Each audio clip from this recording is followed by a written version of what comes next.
Hi everyone, my name is Olivia Csom, and let me tell you my story. Ever since I was little, and I mean little, I loved traveling. As in, this was my favorite thing to do.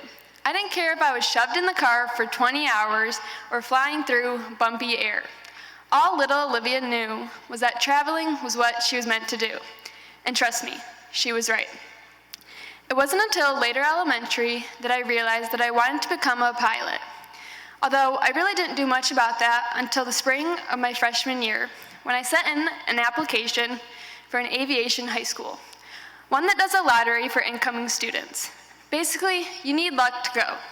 Turns out, I'm pretty unlucky. In fact, I had a streak of 2 years going for me. However, my unluckiness finally wore off a week before my first day of junior year, when I was informed I had been accepted into the West Michigan Aviation Academy. I mean, a high school where I'd get my private pilot license by the time I graduate? Count me in. Although, that wasn't quite the case for me. Hard to believe, huh? Now, before you start thinking I'm crazy, let me backtrack a little.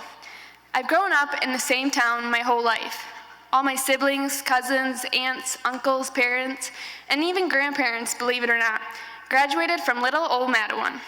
My whole life was built there. The friends I've had since second grade to the ones I've grown to love. I was about as involved in the school as one can get. So as you can imagine, walking away from pretty much everything I have ever known was not an easy decision. Unfortunately, yet looking back, luckily, my parents did not put any input into my decision.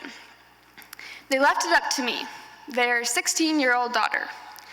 I may have forgot to mention that I'm about as indecisive as they come, and only had 3 days to decide. Yikes. As you may have guessed, I was in complete panic mode. I was texting everyone, from my best friends to student government advisors, telling them the news, knowing that I would most likely be letting all of them down. Ultimately, I decided to put my future first and go. However, I soon found that this decision would be the least of my problems. Even the hour car ride to and from school wasn't as bad as being labeled the transfer. It hit me right when I walked in the doors. Going from somewhere where everyone either knew you or your last name to people not even knowing you exist hit me hard. I'm not gonna lie, I was basically the quiet girl in the corner. And if you know me, you would know that that's so far from the truth. But few people wanted to take a chance with a new girl. I mean, why would they? Now I know this doesn't sound motivational at all, but I promise you I've grown to love my new school and the people there. They have all helped shape me and bring completely new eyes to my life. I quite literally would not be the same person that I am today. Crazy how much a person can change in a year.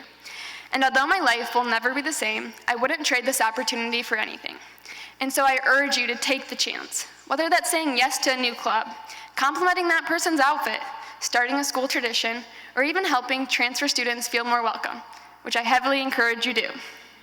You never know what this new opportunity will bring. For me, it was having an insane amount of empathy for the students that deserve to be seen.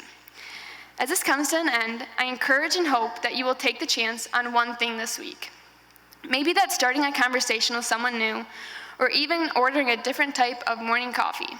Whatever it may be, look for those positive outcomes. I promise you'll find something to look back upon and smile. And so I thank you for giving me your time, and I hope you enjoyed the rest of this amazing conference.